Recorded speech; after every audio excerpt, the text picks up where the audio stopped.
Sementara Janet, ia sudah selesai dengan nafsu dunianya. Ia kembali ke tempat di mana dia meninggalkan Anastasia sebelumnya. Namun, ia tidak melihat Anastasia di sana. Ia pun mencari Anastasia dan juga Elizabeth. Elizabeth! Nasya! Nasya!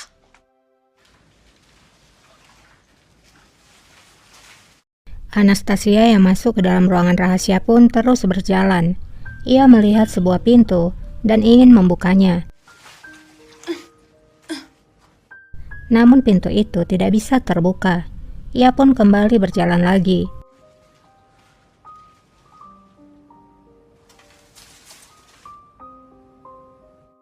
Akhirnya ia melihat seberkat cahaya dan ia pun menuju ke sana.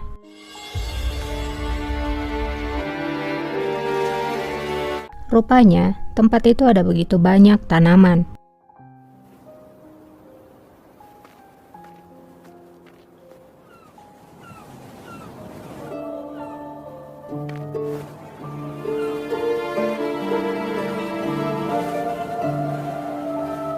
Ia pun berpikir untuk melarikan diri. Ia terus memperhatikan tempat itu. Ia pun memilih untuk memanjat, karena ia mengira ia bisa keluar dari atas. Tidak berapa lama, raja pun tiba di sana. Ia memperhatikan Anastasia yang memanjat. Anastasia terus memanjat.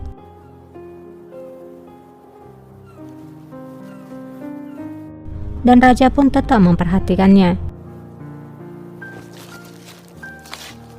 Oraya basma. Sampai pada akhirnya, raja mengatakan, "Jangan melangkah di sana." Karena suara raja akhirnya membuat Anastasia terjatuh. Oraya basma. Hah?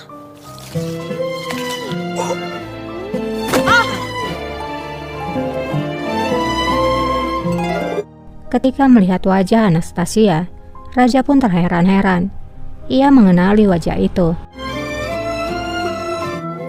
Buraya nasıl geldi? Ia pun tersenyum dan bertanya, "Bagaimana kamu bisa datang kemari?" Kimsin sen? Anastasia pun bertanya, "Siapa kamu? Apakah kamu akan memberitahukan pada mereka?" Raja pun bertanya, "Memberitahukan kepada siapa?" Anastasia pun menjawab, "Kepada mereka, kepada Janet, dan kepada nenek sihir yang lainnya." Kimsin? "Apakah kamu akan melakukannya?" Raja pun menggelengkan kepalanya. Setelah mengetahui jawaban pria yang ada di hadapannya, Anastasia pun bertanya, "Apa yang ada di balik dinding ini? Bisakah aku melarikan diri?" Raja pun bertanya, "Kenapa kamu ingin melarikan diri?" Anastasia pun menjawab, "Aku dipaksa datang kemari karena raja. Mereka akan memberikanku kepada raja yang tua, jelek dan gemuk itu." Yaşlı ve çirkin.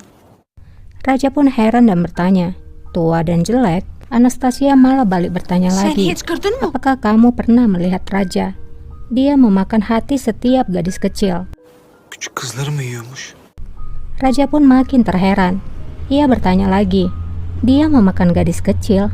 Anastasia pun menjawab, "Mereka mengatakan seperti itu karena salah satu gadis berhasil bertahan hidup. Dia berjongkok dan menutupi dirinya sendiri. Kemudian raja mengendusnya dan meninggalkan gadis kecil itu." Yetmiş. Raja pun makin tak habis pikir dengan cerita Anastasia. Anastasia kemudian melihat ke bawah. Raja pun berkata, "Jangan lihat ke sana. Itu adalah jurang. Tidak bisakah kamu mendengar ombak?" Anastasia pun kemudian bertanya, "Lalu katakan padaku apa yang harus aku lakukan. Tolong aku." Raja pun menjawab, "Kamu seharusnya kembali. Jika mereka berpikir kamu akan melarikan diri, maka mereka akan menggunikanmu lalu membuangmu ke laut." Anastasia pun berkata, kalau dirinya ingin kembali pulang ke rumah. "Ayahku, ibuku, dan adikku, mereka menungguku." Anastasia pun menangis. Raja merasa iba padanya. Raja pun duduk di sebelah Anastasia dan berkata, "Jangan takut, tidak akan ada seorang pun yang akan melukaimu ketika aku di sini, Anastasia." Adım? Anastasia pun bertanya, Bagaimana kamu tahu namaku? Raja pun beralasan kalau ia tahu dari Janet Hatun. Janet mengatakan, seekor serigala liar yang memberontak telah datang ke harem. Vahşi bir kurt geldi dedi. Ashilo Vashi. Anastasia pun menjawab, Janet juga liar. Aku hanya melindungi diriku. Korudum. Janet pasti mencariku sekarang. Dia akan memukulku lagi. Tolong aku, kumohon, selamatkan aku. Tempat ini adalah neraka. Kurtar. Burası cehennem. Raja pun menjawab, aku akan melakukannya, tapi kamu harus pergi sekarang. Di harem ada begitu banyak wanita. Aku akan mencari cara sampai giliranmu tiba.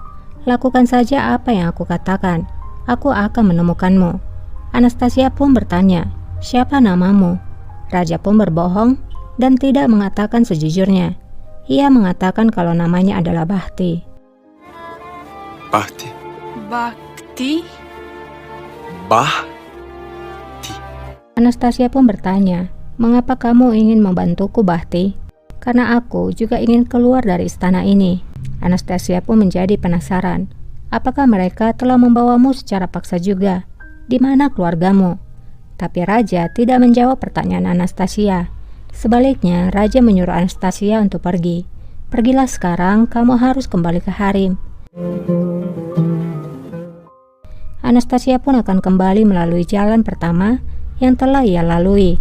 Tapi Raja menyuruhnya kembali ke jalan utama.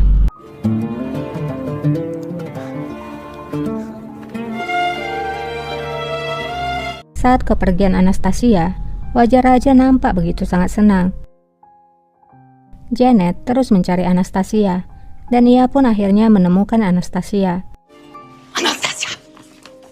Janet langsung menanyakan dari mana saja Anastasia. Anastasia pun menjawab, siapa itu Bahti? Bakti kim? Kimmiş o? Janet pun tidak mengerti dan bertanya balik, siapa yang kamu maksudkan? Mana saja kamu pergi, katakan padaku. Anastasia malah balik bertanya, kemana kamu pergi? Kamu bersama seorang pria dan aku melihatmu. Janet pun mengancam Anastasia dengan mencubit Anastasia. Ia berkata, kamu memang sangat nakal. Jika kamu memberitahukan orang-orang, dan jika kamu membuka mulutmu, aku akan mencabut lidahmu keluar. Sultanım. Hoş geldin. Keesokan harinya, Raja datang menemui Safiye Sultan untuk meminta berkatnya. Raja juga mengucapkan terima kasih atas hadiah yang berharga yang diberikan oleh Safiye Sultan padanya. Kamu telah menemukan gadis dari lukisan itu, yaitu Anastasia. Jadi ini adalah hadiah dari penobatanku. Safiye Sultan pun menjawab, kami ingin mempersiapkannya dahulu sebelum ia akan dipersembahkan padamu. Tapi kamu sudah melihatnya. Sıkıntılı bir anımda gördüm ki. Raja berkata, aku melihatnya dalam situasi yang sulit. Itu seperti rahmat Tuhan. Dia telah membuatku lega. Safiye Sultan berkata, Ahmed Sultan hati kami. Apapun yang kami lakukan, kami melakukannya untuk kedamaian dan kebaikanmu. Ingatlah akan hal itu. Raja pun mengangguk. Bundan çıkarmayasın. Di harem, Anastasia lagi-lagi duduk sendirian dan melamun. Hal itu pun dilihat oleh Handan Sultan dari teras ruangannya. Ia pun mengatakan kalau Anastasia nampak sangat rapuh. Kaç ay bile dayanamaz hareme. Gadis itu sangat malang. Ia bahkan tidak bisa bertahan di harem, bahkan dalam beberapa bulan. Benim müsaadem olmadan Gadis itu harusnya tidak berada di jalan emas tanpa izinku, Rehan Aga. Bukan hanya dia, tapi semua orang. Atau aku akan meminta pertanggungjawabanmu. Gece için kimi seçelim sultan? Dudu pun bertanya, lalu siapa yang akan dipersiapkan malam ini, Sultana? Handan Sultan pun berkata, Rehan, sebelumnya kamu telah menyebut seorang gadis yang datang dari mansion seorang pasa. Yang mana gadis itu? Hangisi o? Rehan pun menunjuk gadis itu. Gadis itu yang memakai gaun berwarna biru, Sultana. Aslen Rum, adı Ma. Kita pun melihat itu adalah gadis yang sebelumnya membenci Anastasia. Rehan berkata lagi, dia adalah orang Yunani dan namanya adalah Mahfirus. Mafirus. 3 yıl. Dia telah berada di mansion seorang pasa di Uskudar selama 3 tahun. Istri pasa itu telah menjaganya dengan baik. Mereka mengatakan kalau wanita dari keluarga mereka sangatlah subur. Kadınlar pek doğurganmış. Handan Sultan pun menjawab, dengan keinginan Tuhan, maka aku ingin menggendong cucuku secepatnya. Kucağıma almak istiyorum.